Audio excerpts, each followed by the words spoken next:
I'm Genevieve Taylor and this is Bristol Fire School. So today's film is not a recipe, it's a technique. It's dry brining. So I talk a lot about dry brining when I'm cooking, so I thought it's time to explain the science of it properly. So it's not just a chefy trick. It's about understanding what salt does to meat. Now, most meat is about 75% water. The rest is made up of a mixture of fats and proteins. And the aim of the game with good meat cookery, whether it's lamb or steak or chicken or any kind of meat, the aim of the game is to keep as much of that water inside the meat and not lose it. And that way you end up with a juicier end result.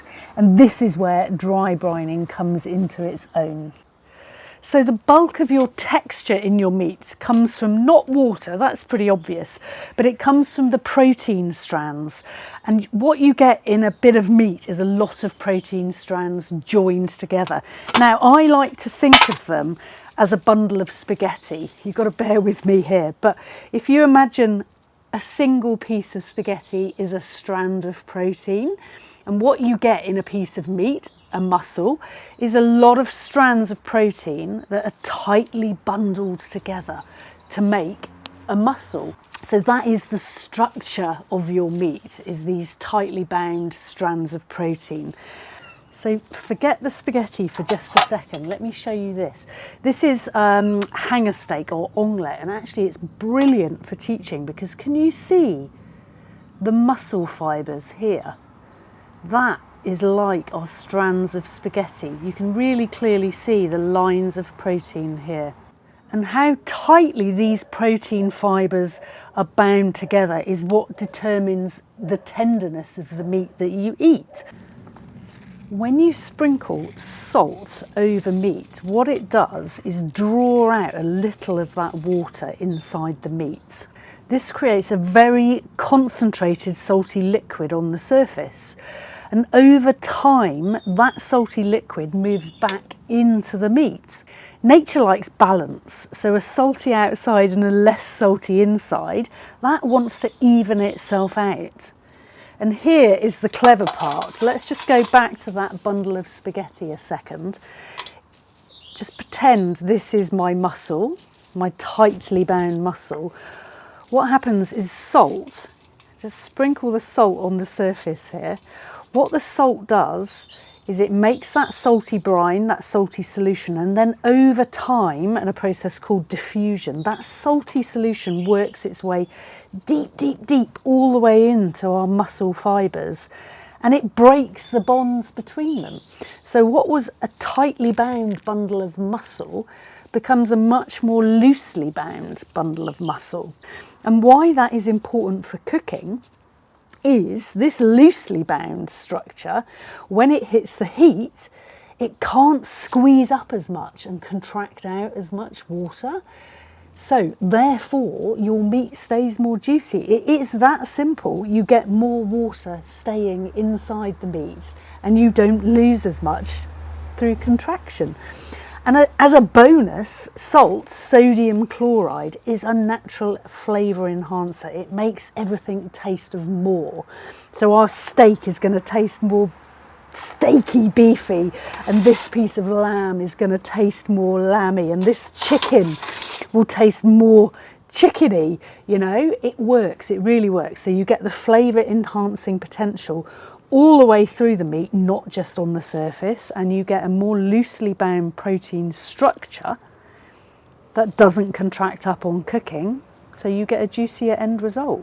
How much salt to use? So a rule of thumb I like to work to is a tablespoon of flaky sea salt per kilo of meat. But it's really worth pointing out that a tablespoon of salt flakes here, bang on 15 grams, but a tablespoon of fine sea salt, 26 grams, so almost double. So salt is salt is salt, they're both sodium chloride, but if you're using salt flakes, you need about half as much as if you're using fine salt. Salt's a very personal thing though, so you just need to find your own way with salt tolerance. So to dry brine, you just sprinkle salt all over the surface of the meat on a rack, on a tray, because you don't want it to be sitting in its own juices. And then you just put it in the fridge, uncovered like this, and leave it for time.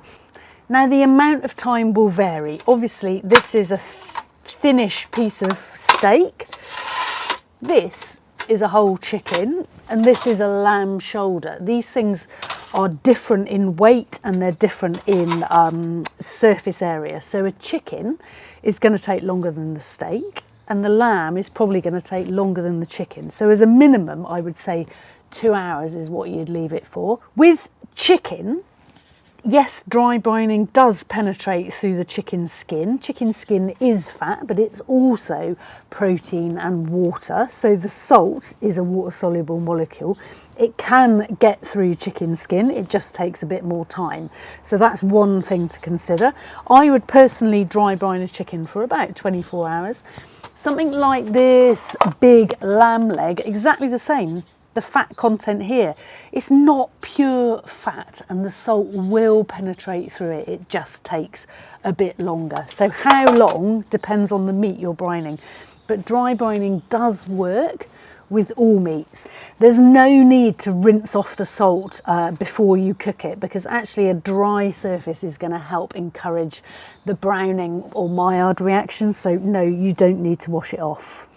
This is dry brining. You can wet brine, but wet brine means you dissolve the salt into water, and what that does is add more water into meat. So I would argue if you've got really good quality meat, adding more water to it is just going to dilute the flavour. So I much prefer a dry brine to a wet brine. That's why I dry brine my meats before cooking. It makes it juicier. It gets that flavour enhancing potential from top to bottom all the way through, and it improves the browning reactions. And once you understand all that, it doesn't feel like a trick anymore, it's just good cooking. This is a technique that's really worth giving a go, and it's something you'll see me do time and time again when I'm cooking meat.